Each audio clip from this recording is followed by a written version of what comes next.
السلام علیکم ورحمۃ اللہ وبرکاتہ. کیسے آپ سب؟ امید ہے کہ سب خیر سے ہوں گے. آج کی کلاس میں ہم قرآن پاک کے مشکل ترین جو ہے وقف سیکھنے جا رہے ہیں. جہاں پر شد اور قلقلہ ایک ساتھ آتے ہیں وہاں پر وقف کرنا نہایت ہی مشکل ہوتا ہے. کافی لوگ کیا کرتے ہیں، یا تو شد ادا کرتے ہیں یا پھر قلقلہ کرتے ہیں، لیکن دونوں ایک ساتھ ادا کرنا ان کے لیے مشکل ہو جاتا ہے. تو انشاءاللہ آج کی کلاس میں ہم سیکھیں گے کہ جہاں پر شد اور قلقلہ ایک ساتھ آ جاتے ہیں وہاں پر ہم نے وقف کیسے کرنا ہے. چلیں جی، سب سے پہلے آپ کے سامنے سورہ رعد کی آیت نمبر 34 آ رہی ہے. یہاں پر دیکھیں، وَلَعَذَابُ الْآخِرَةِ أَشَقُّ. ٹھیک ہے، قوف پہ پیش ہے، یہاں پر جیم ہے، جیم بنی ہوئی ہے، یعنی یہاں پر ہم نے رکنا ہے. ٹھیک ہے، جیم پہ کب رکنا ہے کب نہیں رکنا، یہ ہم نے وقف کی علامات جو سیکھی تھی اس میں ڈیٹیل سے کیا ہوا ہے کہ ہم نے کہاں پر اسٹاپ کرنا ہے. تو یہاں پر اگر ہم نے وقف کرنا ہے تو ہم کیا کریں گے، ہم کیسے پڑھتے ہیں، اشق. ٹھیک ہے، یہاں پر قوف پہ قلقلہ ہے. اگر فار ایگزامپل یہاں پر صرف قلقلہ ہے اور ہم شد نہیں ادا کر رہے تو ہم کیسے کرتے ہیں وقف، اشق. قوف کو، اچھا قلقلہ سب سے پہلے آپ جان لیں، جو نیو ہے ان کو نہیں پتا ہوگا کہ قلقلہ کیا ہوتی ہے. تو قلقلہ وہ حروف ہوتے ہیں جہاں پر ہم نے ساکن کرتے ہوئے آواز کو لوٹانا ہوتا ہے. قلقلہ کے 5 حروف ہوتے ہیں، قوف، طا، با، جیم، دال. ٹھیک ہے، تو یہاں پر اگر آپ دیکھیں قوف جو ہے حروف قلقلہ میں سے آ گیا، اور جب بھی ہم پیش پہ وقف کرتے ہیں تو آپ کو پتا ہے یہ ہم نے وقف کے قواعد جب سیکھے تھے تو ہم نے ڈیٹیل میں کیا ہوا ہے کہ جب بھی پیش آتا ہے وقف کے ٹائم جو ہے پیش وہ ساکن بن جاتا ہے. ٹھیک ہے، دیٹ مینز یہاں پر اب شد بھی ہے ساکن بھی ہے. قوف ساکن ہے تو وہ حروف قلقلہ میں آ گیا. اوکے جی، اتنا سمجھ آ گیا. اب یہاں پر وقف کیسے کریں گے، اگر یہاں پر ہم صرف قوف ساکن کو ادا کریں گے تو ہم وقف ایسے کریں گے، اشق. اچھا، سیم طریقے سے اگر آپ کے سامنے سورہ رعد کی آیت نمبر 36 آ رہی ہے، یہاں پر دیکھیں، ادعو وإلیہ مآب. یہاں پر دیکھیں با پہ زیر ہے، زیر بھی ہمیشہ ساکن میں کنورٹ ہو جاتی ہے. ٹھیک ہے، تو یہاں پر با ساکن جو ہے وہ حروف قلقلہ میں آ گئی. حروف قلقلہ میں کیسے آئی، قوف، طا، با، جیم، دال. اوکے جی، اب یہاں پر شد نہیں ہے تو یہ وقف تھوڑا سا ایزی ہے. یہاں پر ہم کیسے کریں گے، مآب، مآب. یہ ہو گیا قلقلہ کا وقف. اوکے جی، اتنا سمجھ آ گیا. اب کم بیک ٹو دی سورہ رعد کی آیت نمبر 34. اب یہاں پر دیکھیں قوف کو تو ہم نے ادا کر لیا، اشق، لیکن شد کو ادا کیسے کریں گے. شد کو ہم نے سیکھا ہوا ہے کہ جب بھی شد آتی ہے وہ پیچھے والے حروف کے ساتھ، یعنی پیچھے والے حرکت کے ساتھ ہم ملا کے پڑھتے ہیں. تو یہاں پر آپ نے کیسے پڑھنی ہے، پہلے قوف کو آپ نے شین کے ساتھ ملانا ہے، پھر قوف پہ آپ نے قلقلہ کرنا ہے. میرے ساتھ ساتھ پریکٹس کریں، آخرت اشق، اشق نہیں اشق. قوف کو پہلے شین کے ساتھ ملائیں، اشق. ٹھیک ہے، میں قو نہیں پڑھ رہی، قوف پہ قو نہیں بلکہ قوف پہ قلقلہ کر رہی ہوں، سابق ساکن ادا کر رہی ہوں، اشق، اشق. اوکے جی، سیم طریقے سے 37 آیت دیکھ لیں، من ولی ولا واق.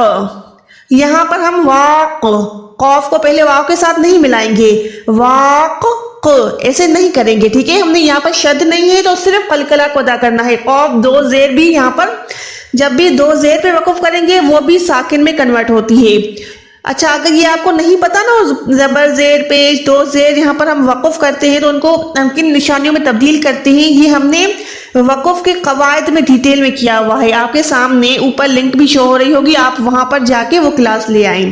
یہاں پر آپ نے کیا سیکھنا ہے، من ولی ولا واق، واق.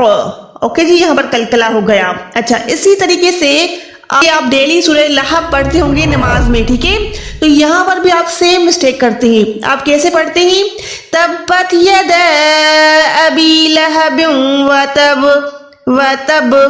با پہ دیکھیں یہاں پر ساکن کرنا ہے، با پہ زبر ہے، وقف کریں گے تو یہ با ساکنہ میں کنورٹ ہو جائے گی.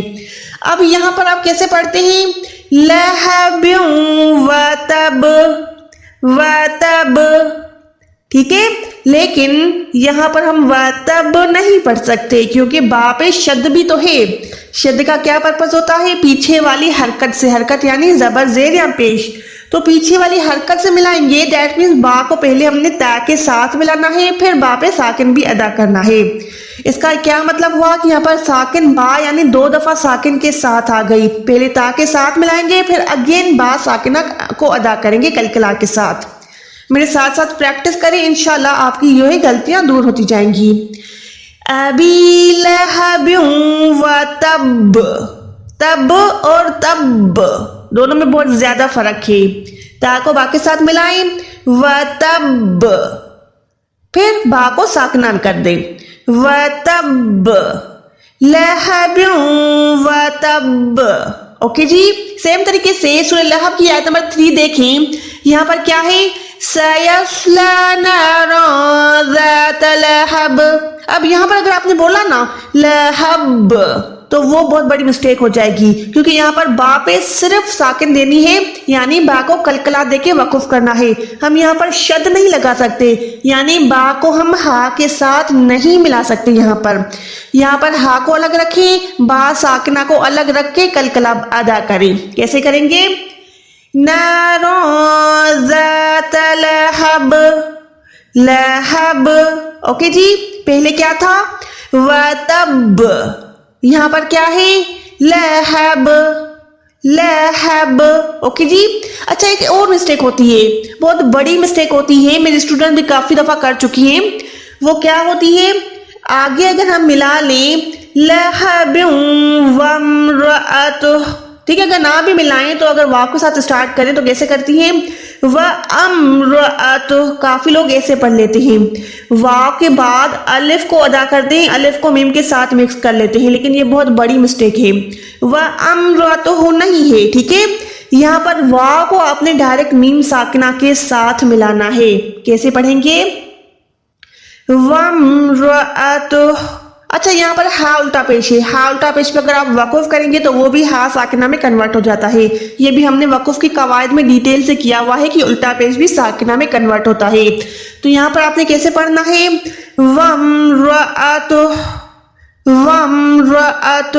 اوکے جی, چلیں جی لاسٹ روف پہ چلتے ہیں. سورہ رعد کی آیت نمبر 37 دیکھیں. یہاں پر کیا لکھا ہوا ہے, حُکْمًا عَرَبِيًّا. یہاں پر بھی اگر وقف کریں گے 2 زبر پہ تو آپ کو 2 زبر کا قاعدہ بھی پتا ہے کہ 2 زبر 1 زبر میں کنورٹ ہو کے الف کے ساتھ ادا ہوتی ہے, یعنی عربیہ. اچھا, کافی لوگ عربیہ پڑھتے ہیں, لیکن یہ بھی بہت بڑی مسٹیک ہے. یہاں پر با کے بعد یا ہے, یا پہ شد ہے, یعنی با کو پہلے آپ نے یا کے ساتھ ملانا ہے, پھر آپ نے یا الف زبر یا کو پڑھ کے سٹاپ کرنا ہے. کیسے پڑھیں گے؟ ایک بار میرے ساتھ پریکٹس کریں. حکمن عربیہ, عربیہ نہیں, عربیہ, عربیہ.